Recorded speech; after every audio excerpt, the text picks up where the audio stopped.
and welcome to the Knights podcast with me and Coach John Peacock here at Off the Wagon. Again, we just did our pregame show for Friday night's game, and then of course our coaches show. And conversation was mostly about Friday night's game against Riverview.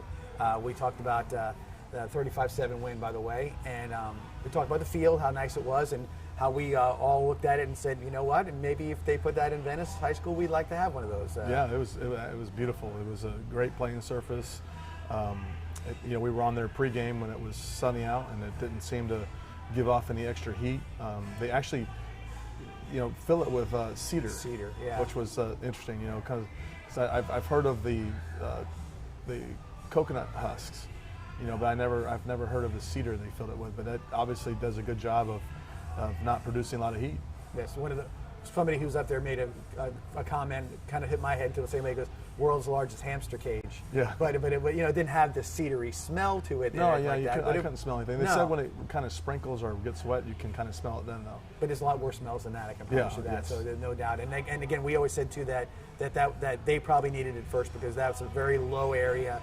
Always contending with a lot of mud, and it seems like they'd have a game against us, let's say, early in the year, and their field was a shambles for the rest of the season. Riverview was so nice to us, and setting us up in a great locker room. Yeah, and cool, very nice. With a lot of room, and Coach Smithers even supplied us with drinks and candy before the game. I was very surprised because usually we're stuck in the, I don't know what you'd call it, closet. It's like a weird kind of locker room / moldy, whatever. and there's a couch there from the 80s. That's absolutely disgusting, but it was nice to be in a nice area, kind of like what we do for them. We set them up in a nice area with a great coach's box. And I usually give him, he likes a hot meal, and I usually give him chicken or something before the game. Athletic Director Pete Dombrowski, if you don't know him, he always likes to pride himself on how well he treats the visiting team. A little bit better than we probably should. But. Yeah, but he does it. But he always makes sure he's in. And so reciprocation is always nice when it does happen that way.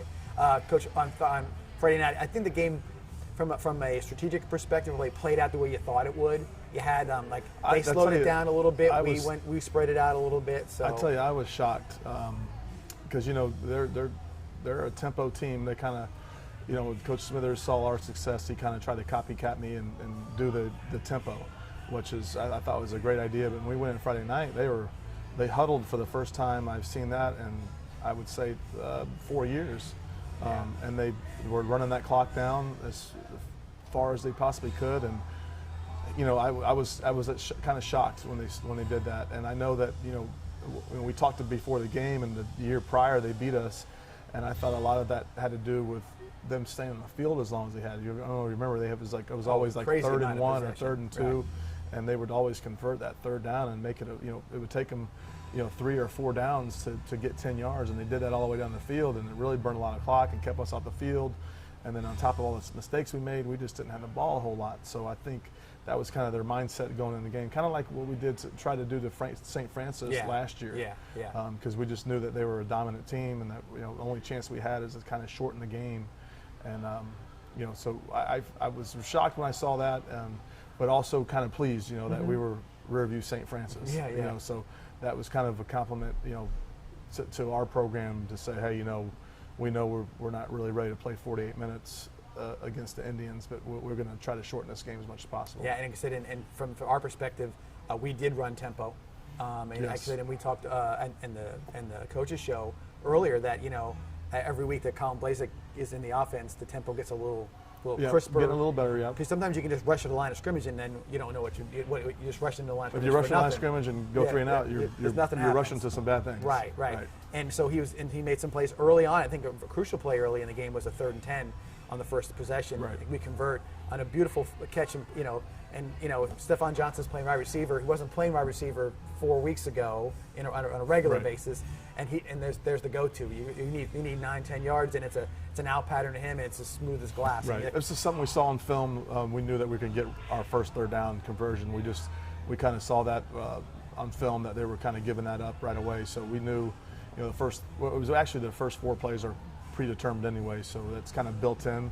That 3rd play is kind of built into a 3rd down play. So we knew we were going to have pretty good success in that play. I know that you were really, really happy about the O-line play this week, because we talked at length about the defensive line for Riverview. they were good. I mean, they were really good. I mean, Yeah, two deep six. tackles. They were space eaters. Right. They're playmakers, and we knew that was going to be an issue for us. But really, not much pressure on Colin going into the game. And then the running game, some nice 15-yard runs get broken off, and we controlled the line of scrimmage. I'm telling you, really shocked about the pass pro. I mean, I don't think he had any pressure all night. There was one third down play, I think it was in the second quarter, where he scrambled away from the pocket and kind of scrambled for 5-6 yards. But I mean, he was sitting back there for 4 seconds before he did that. Other than that, I mean, I don't think anyone breathed on him. And I was shocked about that. And you know, Six is a very good football player, and he did make some plays backside on our run game. You know, but you know, we watched the film today, and you could just see our offensive line. They were fitting up, putting hat on hat, and there was a couple plays like we were really close. You know, especially with Stephon, and I think Colin, when he went through there on touch and kind of tripped on his feet, you know, and still got 12 yards. And we had about 6 carries of 15 yards plus. Well, that just shows you that, you know, they had some guys, the good players in the secondary, second half, you know, the back seven. Yes. So best those guys were, they're making some nice tackles downfield. But you're right, one cut one way or the other, and it could have been a lot of bigger runs in that game. And you know, Dylon ran extremely hard. DJ had some big runs. Every time we got down on the goal line, we were on a jumbo package. We were hitting our head on the goalpost right through the middle. I was surprised at that part. You know, I thought as young as we are on the offensive line, I thought that we would struggle a little bit, but those guys did a great job of taking what we did during the week and putting it into the game. We were tightening our pulls. We got up right to that middle linebacker, and they did a great job. I mean, I can't say enough. You know, especially like we talked about with our freshman Matthew Peevely did a great job of pulling and getting off the ball. And like I said, there were a few times where they made some plays backside, and we didn't do our proper job backside, or we kind of got lazy backside. And but overall, very, very pleased with our offensive line. And for Matthew and the whole interior line, what a test! You know, coming off that, you know, you said you got some two really good players, and rivalry situation. You're plugged into that whole hotbed. You know, you got a kid. He was in 8th grade last year, I should say. Right. Now you're telling him, hey, you know, welcome to this. This is a rivalry. We don't. You know, tonight we're not going to like each other. It's going to be the first time you have some real animosity, not just football animosity, but some other animosity you might run into. And handled it very well. You got to be happy with that. Like I said, you know, there were some times where we got kind of lazy in the fourth quarter. I thought we kind of, you know, mentally, I thought we kind of took our foot off the gas a little bit when it was 28-7, which I wasn't happy with. But you know, overall, I thought they played fantastic. You bring that up, and that's a question I was going to bring up later. But you look at a game like that, 35-7, you know, and so you look at the score. It was pretty much, you know, you dominated from the halftime on, you would say, and it was more about focus than it was about any execution changes. And we're just keeping doing the same thing and staying on course. But the idea that late in the game, when you're still trying to score, it's important. People don't realize that you have a finite amount of time to kind of have those moments where you're playing against another team with their first string in there. And because, you know, moving forward, a game like Riverview is a precursor to a team you're going to play, hopefully, in the playoffs. Right. And it may not be 35-7 or 28-7. You've got to be able to play 48 minutes. You've got to play 48 minutes. Right. And I think a lot of people take that they say, well, you know, Coach, why did you throw? Or Coach, why did you? Because we have to continue to grow as a team. Right. We're not in week 14 like the NFL, and Tom Brady's already 20 years in the NFL, and you pull him for the backup. This is not the same situation. You got a quarterback who's got, I mean, not a lot of snaps in the offense. No. So you've got to be able to do some things. I mean, you look at our games, even though we're in week 4, I mean, you look at the linemen, I mean, our starters had 16 snaps. Yeah. You know, and we had 16 snaps the first half against Riverview. And you played linemen, and the game was over in no time. You know, you didn't have a lot of situations. So if you don't get some reps against a quality opponent, you're going to be in a situation where you don't have any reference point for that kind of stuff. Coaching as well, you know what I mean? You got to put yourself in that spot. You got to coach for 48 minutes. They got to play for 48 minutes. Right, exactly. So I think a lot of times, I always say, people say to me, well, you know, you could. Well, I understand that, but again, it's a different story. You're trying to continue to build momentum, and this year more than any other year, with the fact that you had no spring, virtually no summer, no hitting from that matter, and you got to try to make sure that everybody kind of can get their. Yeah, there's a lot of time that we got to make up, and I think that we're doing a pretty good job. I think our staff has done a good job of getting our team ready. I think that we're where we need to be offensively. We got a lot of stuff in. I think we're a little bit more multidimensional on offense this year than we've ever been, just because the players we have in place. Right. You look back to, last year and even the year before, we kind of, we had, one receiver or possibly two that we could truly count on. Like, hey, they know what they're doing, and we're going to pump the ball to them. But now, I mean, we got 4 guys, and they're four legit guys. And I say they all have their own sort of brand of play, which makes it for an interesting situation where whose style might fit better against certain scenarios or certain plays in particular. But I will say that if they have one consistency, they're all shorthanded. I mean, I saw Miles Weston make some catches this week where he was in traffic, jumping over the top of somebody. Oh, they can catch. They can all catch, and even we have, Keon Sears hasn't had a chance to really showcase what he can do, but he can catch as well. And he's a sophomore. I mean, that's the only thing. He's kind of where those guys were last year. And you've been in Keon's sophomore grade. You've got some young players coming through the system, so there's really a nice sort of setup moving forward for the Yankees. You lose Wes Wolf at tight end / wide receiver next year, but all those other guys come back. I know Stephon doesn't, but I'm saying, but you got a lot of guys coming back, and you got to like that. They got to like to look at how things are going to be, because you say, you want to keep on having that momentum as far as we bring back majority of our offensive line, majority of our skill guys. We're bringing back a running back that's a starter, or a starter off and on, and then pretty much our entire defense, except Chuck and Stephon Stephon's really Stephon's kind of both guys. Bowens and Piggins and Fleming. So we're bringing a big chunk of our whole team back.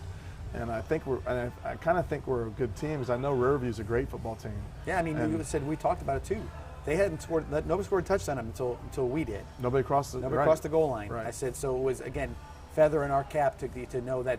Listen, rest of the year, I mean, I'm going to keep an eye. I always keep an eye on the local teams. You do too. I know that you go to games. If we're not playing. I would think that Riverview would run the table. I think so too. I mean, and I think that's really what it's going to come down to. And again, playing us, like I said, they got to take something away from it too, because they can make some adjustments. Yes. I mean, they can look at some stuff and they say, you know what, maybe we're not as good as we thought on this part of the game. Maybe we can make some adjustments here, little things like that that they can do. And I think from both perspectives, rivalry game. There's no district on the line, but it's a county championship kind of setup. If you look at the two teams, but I think you walk away from the game and you still say, hey, we can grow, we can get better. Right. It's nice to have that that benchmark game to kind of go forward from and say, wow, we can't do this against certain teams. We got to do some other things to win, because it's about winning.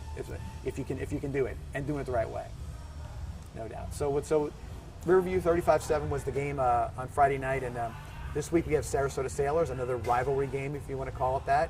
They've been in our district, and our district was.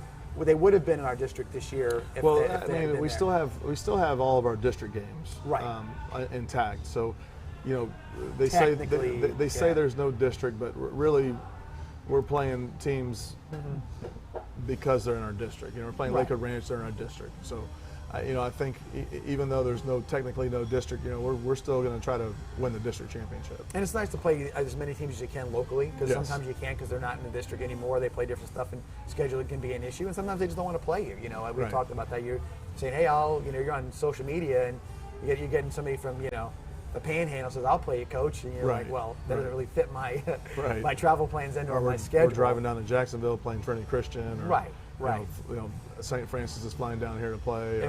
And while it's nice, occasionally you like to play the bulk of your games against your local competition, because you see it. Even the kids get a little jacked up. They like the fact that they may know somebody could have played Pop Warner against somebody that might have known this kid, or it's somebody's friend, or this and that. So they have a good time with playing local teams, which is good. But with Sarasota, a new head coach, probably bringing some his style of play in. But you said it's pretty similar to what we saw last year. Yeah, they're multidimensional. I think they put their best athlete there at quarterback, so he can make some make a bad situation good. So they have a big offensive line.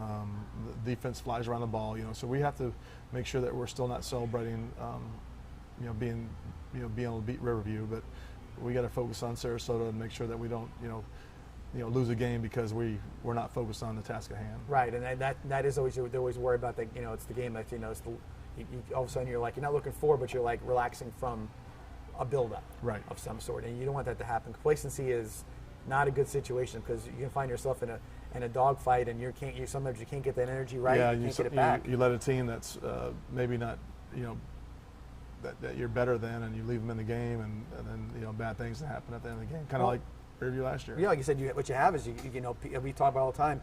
We did have 13 penalties in the game, which we'll talk about a little bit more. Yeah. You don't want that. But again, you have a 13 penalty game, and you put the ball on the ground 4 times. It's an L. You're losing. Exactly. No matter who it is in a lot of cases. And so you got to make sure. And we also know that Sarasota always has skill on the field. So I know their quarterback is an athlete that they look highly on. They got some really good DBs. They have a DB that had a pick six against Charlotte, and like I said, they played a Charlotte team, a real good Charlotte team, and played them pretty close. A short trip to Riverview, obviously, you got to drive about 20 minutes, and you're sort of there. But then again, it's always nice to see that the travel went well. Everybody was sort of where they needed to be, and you could see it. Went to the locker room. Everybody got there, got focused up. Everybody did what they needed to do. And it's very, like I said before, Riverview is very, very accommodating. Yeah, it was nice. It was just a little bit different than years past, but super impressed, with the way they accommodated us. And the live stream, we had a nice little setup for us. They put us right in a good spot. We needed all the space we needed was good, and we were sort of almost by ourselves. Just us and the PA announcer were the only two people, or the only people in that media area, which was kind of cool. Obviously, it wouldn't have been that way if it wasn't for the COVID. You would, because I think they put maybe some VIPs in that section as well. But you'd like to see them maybe have a little bit of a spread there for you guys. Yeah, usually you have a spread. But, I want to say there might have been something upstairs. Oh, they didn't offer. But no, somebody mentioned about something if I needed something, and I just said I'm always like now because I'm always afraid I'm gonna be chewing on something or eating something I don't need to, or whatever. So I was like, I just didn't look. But no, but they were very good about it, and we all wore our masks when we needed to, and it was, and I know because a lot of county administrators were there it was the dedication of the field, which is a big deal for them, and the field looked great. And Venice will have one soon, and it'll be green end zones instead of red end zones or whatever it may be, but it was a nice setup. And I also I will say this from a perspective of how they handled the situation. Riverview is known for a lot of things, but their band might be the one thing they're really known for. And they did a nice job with it. They had their band was almost like an orchestra set up in the end zone, all sitting in chairs and socially distanced. Yeah, they were really good. I enjoyed them. I thought that was probably one of the neater ideas I saw to get the band involved. They do a good job, playing when we're down there on that side of the field with the ball. I think our kids enjoy that too. Because that's always sort of that. So each place you go to might have a little something special. They definitely do. They say they kind of bring a little something different to the table when they show up. They have a really good band. Yeah, no, they did a good job, and I like the fact that they accommodated them properly, and that was kind of a cool deal. All right, so Sarasota said this week, Riverview last week, moving forward with the schedule, we picked up. We guess we confirmed the game for August 23rd. Yeah, October 23rd. Yeah, American Heritage. Now American Heritage / Plantation. Yeah. Because American Heritages are magnet schools. Tell me what they're.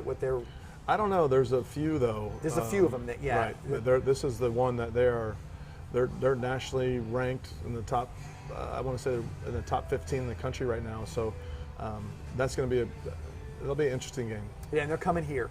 Right. So that'll be nice for that. But again, picking up another game where it's going to be a super test and it'll be super athletic, and so hopefully again a good home draw for us as well. So that's nice to do. All right, Coach, we're going to take our break here in the middle of our podcast. So we're going to take a quick break for some commercials and come back and continue our second part of our podcast tonight. See you back here in about 60 seconds.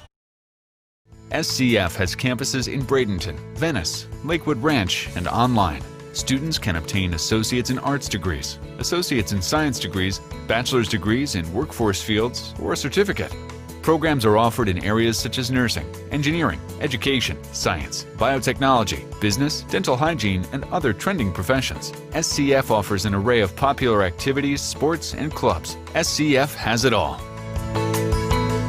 Absolute Aluminum is proud to introduce our new 7-inch seamless gutter system. Standard gutters are too narrow to handle heavy Florida rain. This overflow can cause streaks and stains on your gutter and home, plus wash out your landscaping. Our new wider 7-inch gutter system will keep everything looking clean and beautiful. And with our professional installation, your new gutters will go up fast and last. So call now to increase your home's curb appeal with our new 7-inch gutters from Absolute.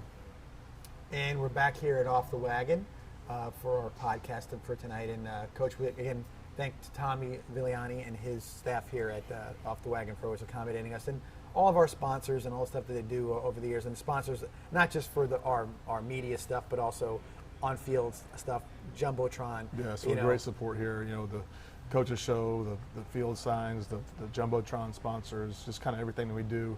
It kind of makes the experience for the kids a whole lot nicer, and the things that we're able to do because of it just gives our kids and the kids in our community a great experience with high school football. And expanding this year to the live streaming, which has been something that we dabbled in a little last year, but you guys, if you're unable to make it to the game, you can get the live stream for the game. The easiest way to do it, I can tell all my friends at least, is to go to the VeniceIndian.org website, right. And you go VeniceIndianFootball.org, I should say, and click on the link to there, and then you can go from there, and it kind of prompts you through it. So that's the way to do it. I would tell you guys to totally log on a little early, because you got to make sure that you're sort of getting all your volumes right and everything else. And we do a pregame show, which we do a part of it here. We tape. It's a 30-minute pregame show and get you kind of prepared for what's going on for that night, and you can kind of get yourself settled in with some popcorn and beverage of some sort, and get yourself ready to watch the game. So a little different, but it's kind of cool. And we had some special guests on this Friday night. We had Trey Burton call in, and he was watching the live stream from up in Indianapolis, and so that was kind of neat. But it's a cool experience, and we're kind of enjoying all the stuff. A lot of media, there's Twitter, there's all these different things now, Facebook Live, and so it's kind of neat to kind of see it kind of all over the place. And I'm getting a lot of references from people who are not necessarily football fans, but they're on these other social media outlets, and all of a sudden they're linked to, and it pops up like, oh, I saw your face, and you were doing this, and then I told my friend, or I told somebody, and that's the kind of thing that kind of sort of ripple effect of this, what really helps us out with all the things that we do. Yeah, you guys do a nice job too. I mean, it's very professional, like you're watching a game at home, so that's pretty cool. Yeah, very, very HD, the whole deal. So it's a cool deal. Since this is a football podcast, we kind of really got into full stride last Saturday, let's say, for college football. SEC got cranked up again. The other conferences that kind of had taken the position that we're not going to play in the fall are now playing in the fall. And so you're kind of having I guess it's almost kind of mimicking what we're doing here in Florida with football. It's kind of a regular, it feels regular when you're doing it, but it's really not regular in the manner which it's happening, because there are teams in both in college and in high school that are not playing. Right. You got the entire, almost all the Dade County and Broward County public schools.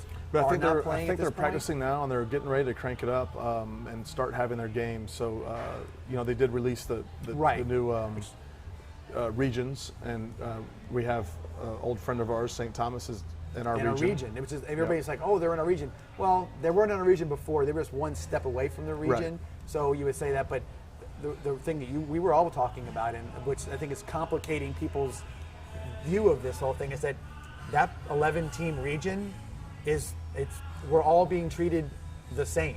Right. So if we come out and we finish 9-1, we're in no better position or worse position than if we were 1-9. Right. Or so there's no seeding. It's going to be a blind draw, and like you can draw and you can play whoever week one. Right. So I mean, there's a chance that we play St. Thomas week one, and then they do a coin flip for where the game will be held. So there's a chance. We have them week one at Venice, and that would be, that's what I'm kind of crossing my fingers for. Because that would be let's get to it. Yeah, do it right away and see what we can do, especially in this situation. And by the way, this topic, as far as playoffs are concerned, are going to continue. This will be a hot topic for us. Well, moving forward. Yeah, they're going to release the brackets next week. So I think maybe next week when we're in our podcast, we might know who we're playing week one, and we might know who our whole playoff bracket looks like, and what our road is going to be there. And teams that we played before that we haven't played are going to be in that region. So Northport pops into the region.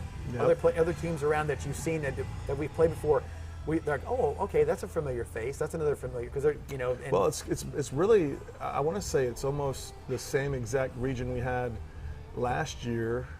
with some additions. I think with the addition of Homestead and St. Thomas, but Okay. I think Martin County's in there, but I think Martin County was in there last year. So yeah, but and you're right, because I think that the region was Like Martin County and Palm Beach you Lakes, had Palm Beach Dwyer and Garden. those Yeah. people, and then that's where the subtraction is. So I think the only two new ones are St. Thomas and Martin County. And the idea is that they have nowhere to play. Right, because there's no public schools playing Right, down can't. there. They can't. They don't have a region to even put together. So they had to come over and make the region 4 region our region, which is Gosh, I was kind of, although the only bad part about that would be not playing St. Thomas, but I was really kind of hoping we went to 8A. It was, I know Riverview is the best team in 8A, and just right. love to play them again. Right, If and, it's and we had a chance. We Right. went at one time already. So yeah, no doubt. But I think like anything else, I think they're probably simplicity might have been trying to get for as complicated as in trying to find out who was going to play by the 18th. Yeah, but I think you could have really kind of looked at it and either had a committee or went off max preps and said, all right, well they're seeded 1, they're seeded 2, and went that way. But a blind draw, I'm sure like Northport doesn't want to play St. Thomas and Aquinas. No. I mean, come on. No. That wouldn't. And that's the thing. And I think, but looking at it, go back to August when they weren't going to play. Then they were going to play. Then they weren't going to. So Right. everything was sort of coming out. And they had to start making decisions. And sometimes just a decision to argue over whether or not you should play or not because of the virus. You say yes, we're going to do it. And you say okay, so here's what we're going to do. Kaboom! And this is you throw it into a big hat, and it's like this is how it's going to work. And you don't want that to happen. But I think the fact of the matter is, I said there could be some very absurd matchups, if you want to say that, or kind of some weird stuff. I think they should do the whole thing live or on a Zoom call or someone sees so.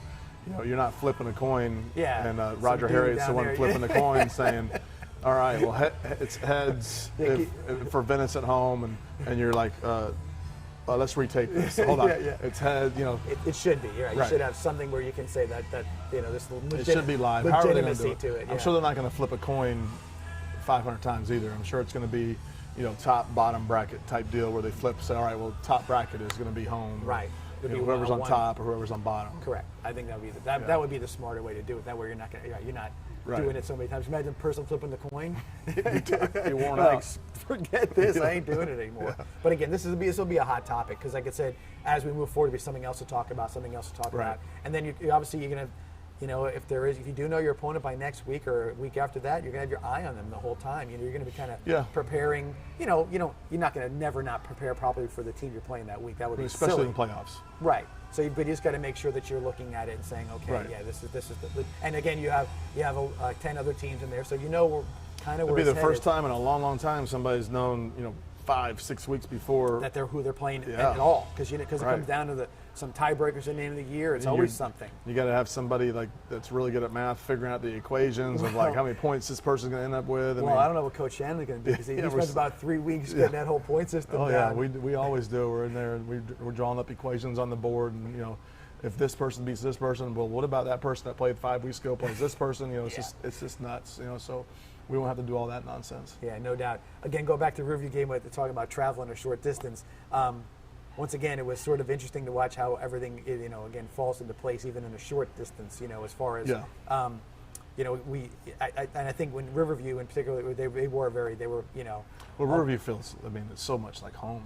It feels really good to be there. That was, it's very. We really love playing there. Well, it's familiar ground. You're there. Once a year. We've been very, very successful there. And that's knock wood. That keeps on Our going. stomp on their wood there. On the field. Yeah, so that's always a nice thing. But again, the pieces are always how things come into play. I get some behind the scene comments about my gosh, look at all the stuff you're bringing. You're watching everybody sort of disperse. Everybody comes kind of in a mass group, and then equipment over here, water goes over here. You got coaches going to their positions and everything else. And kind of a funny situation. Somebody had asked about our staff upstairs in the press box, and I'm like, oh, Coach McManus must be up there by himself. I didn't see anybody else walk by. Well, Coach Bartlett he knew he was up there before I could even see him. And that's what happens. So now he has a new role with us. He's not an on-field coach anymore. He's in the press box doing some things, and so.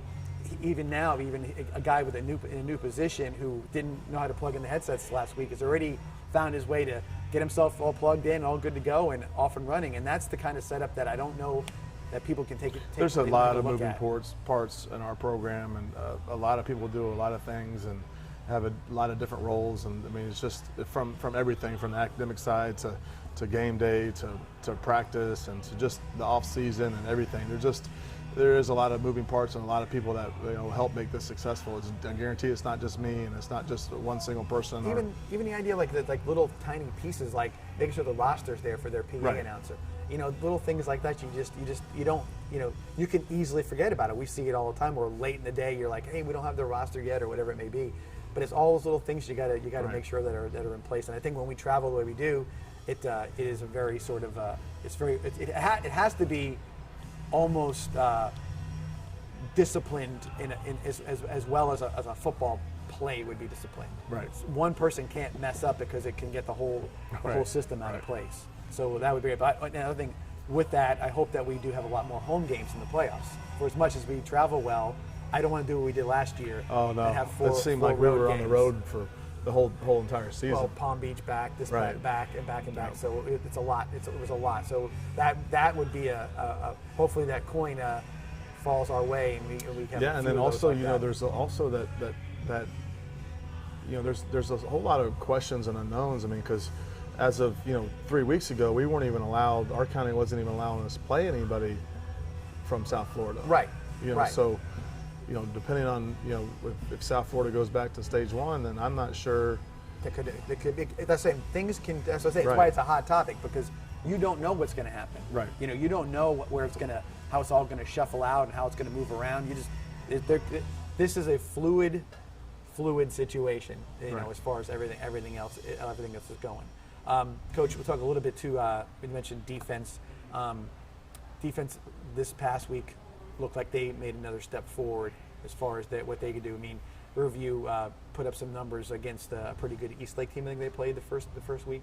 So it was nice to see us. Again, they had position guys that could make some plays in space. The two Hayes brothers were well thought of going in, and I think we did a really nice job containing them to, I would say, a pretty yardage wise, and they moved the ball, but they didn't really threaten the goal line too much, and you got to like that. Yeah, Amari Hayes is a one-man show out there. I mean, as far as returning kicks, catching the ball, running the ball, and he was. When I got home, my wife was like, who is that number 1? I mean, it was like he was like a pinball, just a little bit faster than everybody. But his thing that surprised me, how tough he was. He ran through some tackles. No, you're exactly right. He was definitely a dynamic player for him, and keeping them to one score was really really nice. And I was going back and looking at we went down and scored, and we mixed extra point, and we got 6 points, and then they answered right back and came back, and they're up 7-6. I was thinking Coach Smithers got him. Right.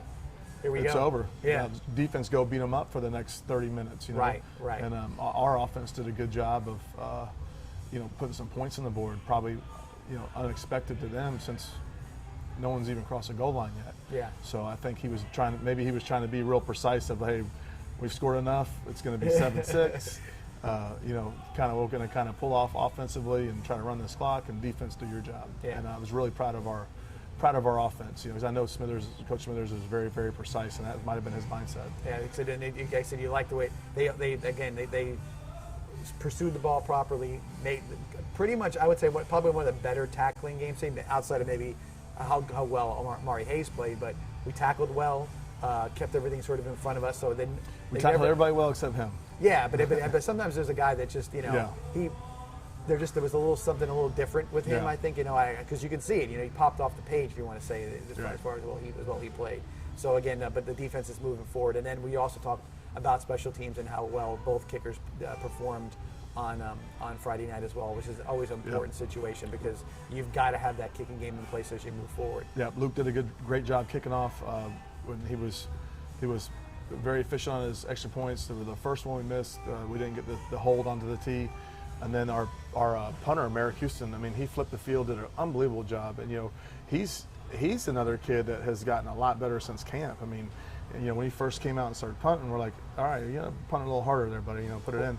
But he was unbelievable. He flipped the field on him. He looked to me almost a little different. I almost didn't recognize him when he made the first punt. Like something was a little different, like his form or something was a little. I think he's just getting confidence. Yeah. He's really, and hopefully it will continue to move forward. And if he can continue to have that type of average, we got something special there. Yeah, and you're right. Confidence is a lot, because sometimes that's just the switch that flips, and you're like, wait a second, I can do this. Right. The doubt kind of is cast away at that point, and you can say you're expecting to hit a 49-yarder inside the 20, as opposed to hoping that you're going to hit a 49-yarder in the 20. That's a whole different mindset, for sure.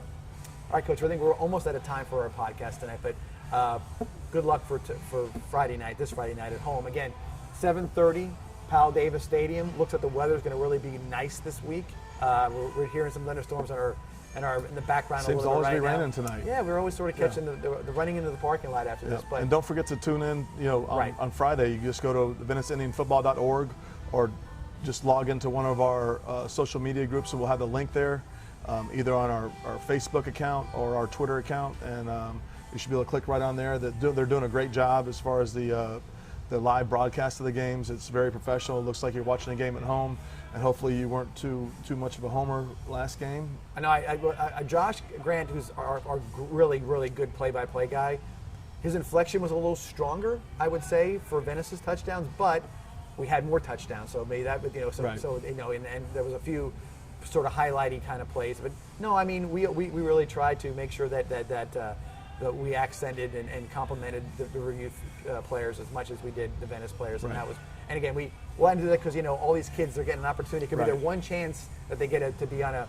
TV when they're in high school, so we don't want to shortchange them as much. Exactly. Now we're familiar with the Indian players. Right. It's easy to go, oh, that's Omari, or that's Demarion, or that's Dylon, or that's Colin. We know them right away. Right. So the other ones we got to kind of search for some names and everything like that, but it's nonetheless, we're going to try to make sure that if a guy makes a great play or makes a good play, we're going to make sure he gets a shout out. That's the deal for sure, because we don't want to shortchange them in any way, shape, or form. That's for sure.